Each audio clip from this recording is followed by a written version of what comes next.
담당 PD의 저질 체력으로 인해 지난주 방송을 하지 못해 죄송합니다. 너무 일만 하지 말고 운동도 하도록 조치를 취하겠습니다.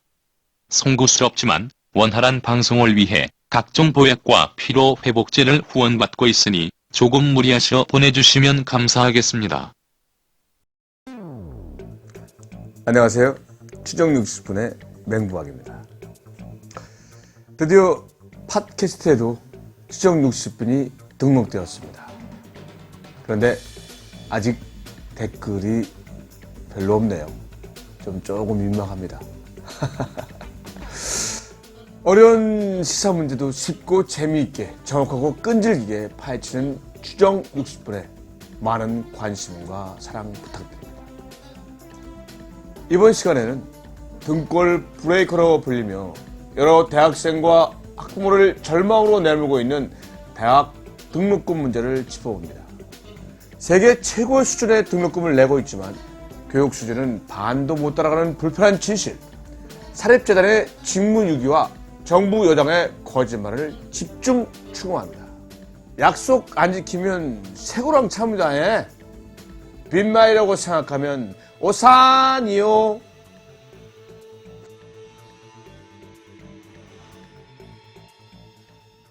OECD 국가 가운데 이 한국보다 등록금이 비싼 나라가 미국 대학밖에 없다던데 말이야. 한국은 미국보다 이 사립대 비중이 훨씬 많잖아.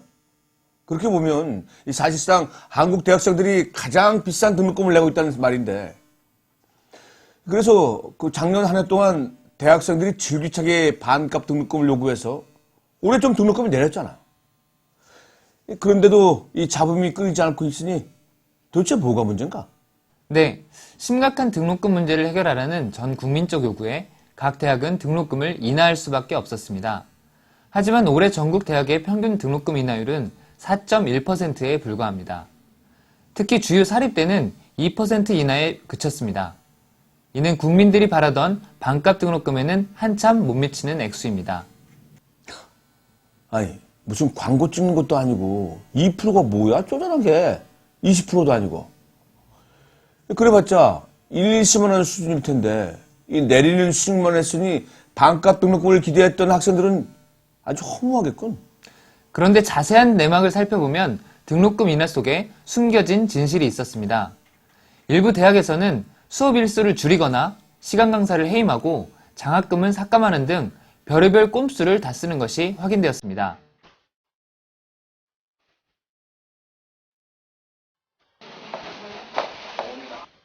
오늘 수업은 여기까지입니다. 이번 학기는 여기까지입니다. 교수님 아직 한 주 남았는데요. 올해 등록금 내렸잖아. 이번 학기부터 한 주 줄었어. 헐. 너 이번 학기 안 다녀? 나 졸업됐어. 한 학기 남았잖아. 등록금 내렸잖아. 졸업 이석 좀 줄었어. 아, 왜 이렇게 춥냐? 시베리아야. 나 등록금 내렸잖아. 난방 시간 줄었어. 아, 저거. 등록금 내렸잖아.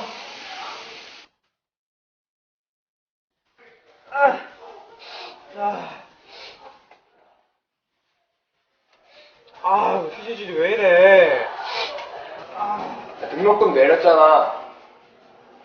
아니, 그럼 등록금 조금 깎아주는 척 하면서 이 수업의 질을 확 떨어뜨리는 거 아니야? 이러니 조사모사도 유분수지. 아, 그거 뭐냐. 물가 오를 때 자기들은 가격 안 올린다면서 양은 확 줄이는 수작하고 뭐가 다르냔 말이야. 특히 그 조수바, 옛날에는 훨씬 컸는데 지금은 뭐 프리미엄만 해졌잖아. 야채 크레카도 그래. 확 줄어들었어. 과자 한 봉지 사면 이 질소가 대부분이야. 이건 뭐 기업이나 대학이나 소비자, 학부모 등쳐먹는 방법은 똑같구만. 더 놀라운 사실이 있습니다. 등록금을 인하하면서 수업 일수를 줄인 학교의 주당 수업료를 계산해보면 오히려 수업료가 비싸졌다는 것입니다. 광운대의 경우 작년 연평균 등록금이 810만 원이고 32주간 수업했으니까 주당 수업료는 25만 3천 원 정도였습니다. 그런데 올해는 등록금이 2% 인하됐지만 30주 수업, 그래서 주당 수업료는 26만 5천 원으로 오히려 비싸졌다는 것입니다. 한양대 학생들도 수업 일수는 6.25% 줄었지만 등록금 인하는 2%밖에 되지 않아 실질적으로는 등록금이 인상된 거나 다름없다고 불만을 토로하고 있습니다. 이것 보게. 작년에 감사원이 대학 감사 결과를 발표하면서 회계 조작만 바로잡으면 12% 인하도 가능하다고 하지 않았나? 그런데도 반석은커녕 온갖 꼼수나 부리고 있으니 사립재단의 꼼수는 이뿐만이 아닙니다. 대표적인 게 바로 예산을 뻥튀기 하는 아주 고전적인 수법인데요. 관리 운영비나 연구비 등의 지출은 부풀리고 국고 보조금 등의 수입은 적게 책정해서 등록금 인상의 근거로 삼는 방법입니다. 이렇게 뻥튀기 된 액수의 상당액은 사학재단의 적립금으로 차곡차곡 쌓이고 있습니다. 이미 그 총액은 10조 원을 넘는 것으로 드러났습니다. 그런 돈으로 땅 투기나 하고 주식하다 몇백억씩 날리는 학교도 있던데 자기 돈이면 이렇게 하겠어? 학생들 삥 뜯어서 도박하는 거랑 뭐가 달라? 사립재단의 도덕적 해이가 심각하구만. 이 기업 같으면 세무조사라도 해서 혼쭐을 내줄 텐데 말이야. 무슨 방법이 없겠나? 도덕적으로 완벽한 이 정권에서는 유독 법치를 강조하지 않습니까? 그래서 이번엔 법대로 접근해봤습니다. 법대로 하자. 대학 설립 운영 규정에 따르면 사학재단은 일정 수준 이상의 수익용 기본재산을 확보해야 합니다. 또한 3.5% 이상의 연간 소득이 있는 재산이어야 하고 여기서 생긴 소득의 80% 이상은 반드시 법인전입금의 형태로 대학 재정에 보태야 합니다. 그런데 이 기준을 만족하는 대학은 거의 찾을 수 없었습니다. 성균관대, 숙명여대, 경기대 등은 수익용 기본재산의 확보율이 10%도 안 되고 경희대, 서강대는 25%, 동국대, 고려대, 중앙대는 30% 수준입니다. 이는 전국 사립대의 평균 수준인 50.1%에도 미치지 못합니다. 그래? 많은 대학들이 법정 기준을 안 지키고 있단 말이지? 최소한의 자기 역할도 안 하면서 재단 이속만 챙기고 있구만. 수익용 기본재산의 수익률이 낮은 것도 문제입니다. 사립대학 대부분이 부동산에만 매달리고 있는데 땅은 팔지 않는 한 수익을 기대할 수 없습니다. 성균관대와 광운대는 수익용 기본재산 중 토지 비율이 100%로 다른 재산 유형은 전혀 없었습니다. 또한 수익용 재산의 수익금 중 80%는 학교 운영 경비로 사용해야 하지만 단국대, 중앙대, 포항공대 등 51개 대학은 한 푼도 부담하지 않는 것으로 확인됐습니다. 아니, 학교 운영 경비에 보태라고 수익 사업 보장하고 세금 혜택까지 줬으면 최소한 성이라도 보여줘야 되는 거 아니야? 법인 전입금을 한 푼도 안 낸 거라면 결국 혜택만 받고 꿀꺽한 거나 다름없잖아. 이러니까 사립대학 등록금 우전율이 이 70%에 육박하는 거 아니야. 안 되겠어. 이 수사 결과를 들어보니 대부분이 법을 지키지 않고 있는데 싹 잡아들여. 공개 수배합니다. 이 대학들은 수도권 사립대학으로서 사회 모범이 되어야 함에도 불구하고 사학재단이 자기 역할을 방기하였기에 공개 수배합니다. 올해 예산 보니까 그 전입금이 전혀 책정이 안 돼 있더라고요. 혹시 뭐 그런 특별한 이유가 있나요? 법정 부담 전입금? 이유는 뭐 기부금으로 받아서 법정 부담금을 쓸 수 있느냐 네, 이제 이 문제거든요. 네, 감사에서도 이거는 뭐 아시겠지만 감사에서도 그게 부당하다고 지금 얘기가 나왔기 때문에 아예 책정을 못한 거죠. 법정기부금이니까요. 네. 그것을 쓸 때는 이제 교육비라든지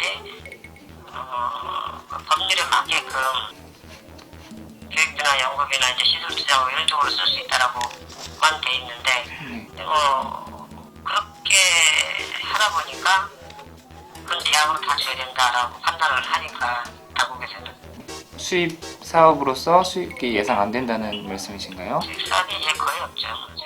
부담 적립을 해야 되는 그런 규정이 있잖아요. 뭐 아직까지는 뭐 강제 규정은 아니니까 그냥 수고했네. 성과가 좀 있었나? 사립학교법엔 빠져나갈 구멍이 너무 많아서 존재하되 적용할 수 없는 법이었습니다. 무엇이 문제인지 전문가에게 물어봤습니다. 우선 사학 법인에서 대학에 대한 지원을 늘리기 위해서는 법인에서 그 수익률 기본재산을 충분히 보유해야 돼서 이것을 법적으로 어느 정도를 보유해야 되는지 규정하고 있는데요. 현재 사립대학들이 보유하고 있는 수익률 기본재산 확보율은 절반에 불과합니다. 그러다 보니까는 거기서 나온 수익이 적고 이로 인해서 대학에 지원할 수 있는 지원 또한 적어지는 것이죠. 그런데 문제는 사립대학들 법정 기준을 제대로 지키지 않고 있는데도 교과부에서 이에 대한 관리나 감독을 제대로 하고 있지 않습니다. 그래서 교과부는 지금 당장 사립대학들이 100%를 충족하도록 강제할 수는 없다 하더라도 연차별로 이행 기준을 마련해서 그 법령 기준을 준수할 수 있도록 철저히 관리 감독하는 것이 필요합니다. 결국 의지가 부족했던 거로군. 정부가 나서서 관리 감독하고 이 방만한 운영에 대해서 규제를 가해야 하는데 그럴 기미가 전혀 안 보이니 이런 참나.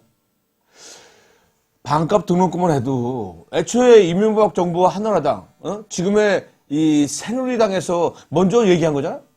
그럼 당연히 대책을 세우고 약속을 지켜야지. 이제 와서 그런 적 없다고 이게 발표하면 이 도덕적으로 완벽한 정권이 할 짓이 아니지. 그런 면에서 저는 이명박 대통령과 새누리당을 사기 혐의로 고소하려고 합니다. 고소한다. 2007년에 이명박 후보는 등록금 절반위원회를 설치하겠다고 했고 현 이주호 교육과학기술부 장관도 등록금 부담을 반으로 줄이기 위해 노력하겠다는 취지의 발언을 했습니다. 당시 김영호 국회의장도 반값 등록금 민생법안 처리를 언급했는데 이제 와서 그런 공약을 한 적이 없다고 하는 것은 미필적 고의에 의한 사기죄로 볼 수 있습니다. 그래, 좋네. 명탕정 고난. 고소고발은 이 강용석의 전유물이 아니니까.